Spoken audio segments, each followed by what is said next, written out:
پس چطورید بچه ها؟ من امیر والاسان به چنل والاریون خوش اومدید.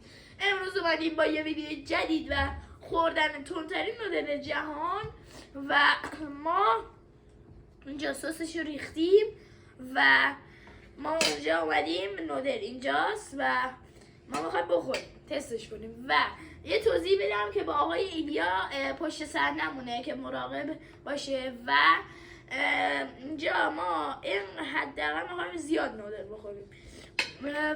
اینجا هم به خاطر شما من خودم نمیتونم زیاد بخورم. اینجا هم یه لیوان یخ داریم.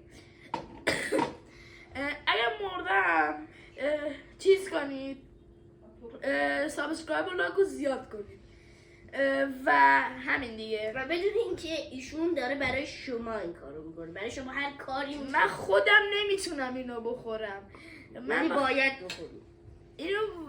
من به خاطر شما میخوام اینو بخورم و لطفا بچرخونش که همش تو بشه. آفرین. خب حالا همینو بنا بالا. بندازم بالا میبینم آره؟ بنا بالا.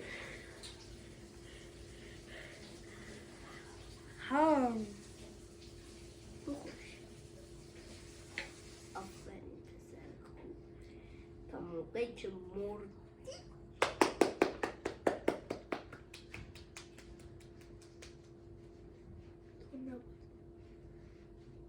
واقعا تنده بچه ها اون تون نبودشو یه جور تون نبود. باش منم یه دونه یخ بردم. ببخشید. و بچه ها ما یه ویدیو گرفته بودیم که خراب شد، به خاطر همین منم خورده بودم ولی دیگه نمیخورم چون همه لبام داره میسوزه. تو ویدیو قبلی منم خوردم تست کردم ولی ویدیو خراب شد و ما ویدیو جدید داریم. بله و بچه هر چی که ازش میترسید و باش غلبه کنید. منم الان نمیترسیدم ولی نمیتونستم واقعا اونقدر بخورم ولی خوردم غلبه نکرد. یعنی غلبه من نمیتونم و اینا. من اولش دیدم واقعا دارم میترکم از تندی.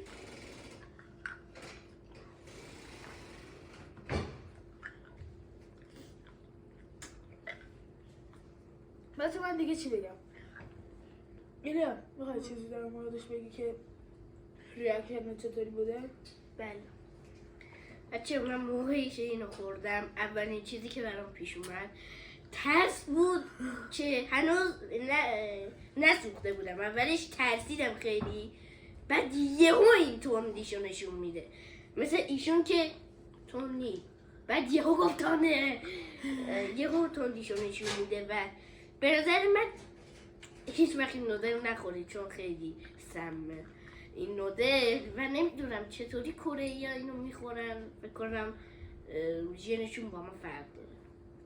و بچه من اون موقع خوردم، من راستیتش یه ویدیو گرفته بودم که ویدیوی تند و ترش بود و با آقای یکی از به نام امیر حسین که میشناسیدش یه ویدیوی جی تی ای بود و من اومدم اینا رو توی قسمت یعنی لول آخر اینو گذاشته بودم واسه تند و من اینو خوردم و نمیخوام کلمه رو بیارم ولی خب خیلی چیز شدم و سوختم و امیر حسینم یه اینقدر خورد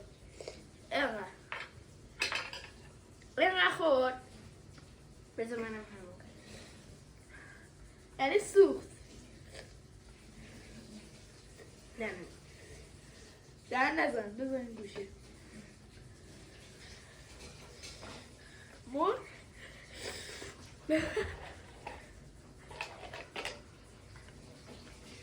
و بچه نمیخوایم علکی فیلم بگیریم. بچه بریم یه لقمه دیگه بخوریم با خاطر شما. ببینید خدای سخته آقا، ما داریم شرایط سختی رو میگذرونیم، خیلی تنده. خدای سخت شما نمیدونید ما اینجا داریم چی کار بکنیم. ما داریم اینجا زحمت میکشیم. آخه شما هوادارید. شما نمیدونید چه برای سر ما اومده. لطفا سابسکرایب و لایک فراموش نشه و بریم ادامه ویدیو.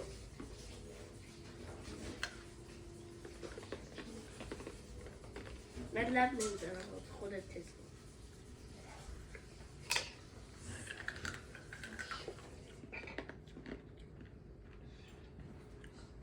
توپل بخور عزیز. توپله دیگه خدایی آموزم. کمتر از قبلیه ولی توپله. واسه یه بچه و کوچکترین یوتیوبر جهان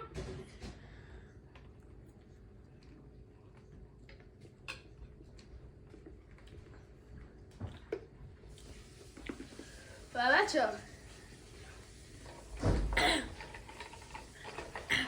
تونی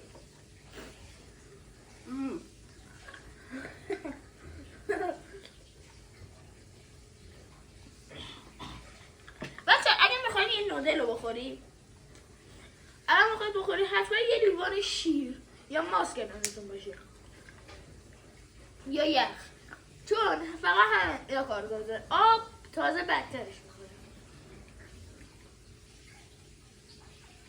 ولی واقعا کسایی که کودک عصبی دارن این ویدیو رو میبینن نبینن و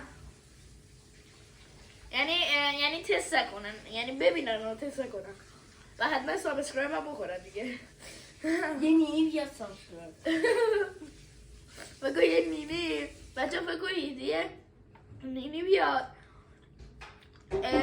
بیاد گوشه مامانشو بگیره بعد سابسکرایب کنه.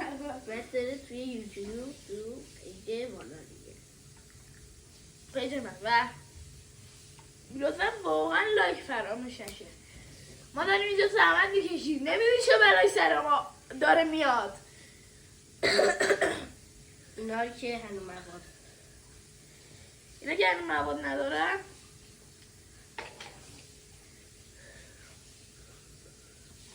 بچه ها به خاطر شما. توپل آفرین. تو میتونی یا علی بگو بخور. یخ که کنارته، منم هستم، این چیز نمیشه باید بخوری. برو تو میتونی.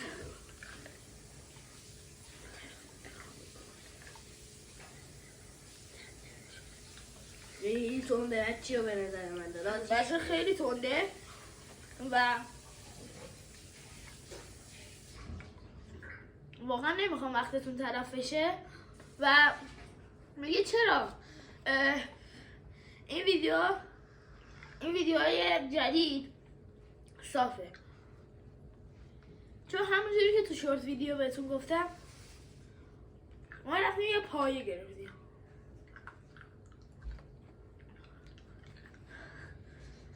بچه من اینقدرش خوردم الان من جام دارم چیش میگیره. این ببینیم چیه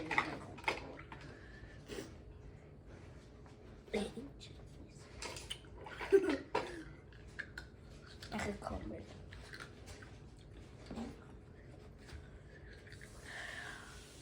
بیا شما کنم بدم بغلی بده بغلی.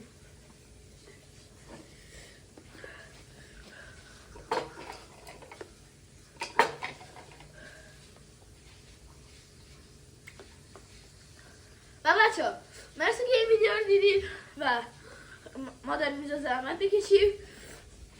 نمیدونه چه بلا سر ما اومده. فعلا پیس.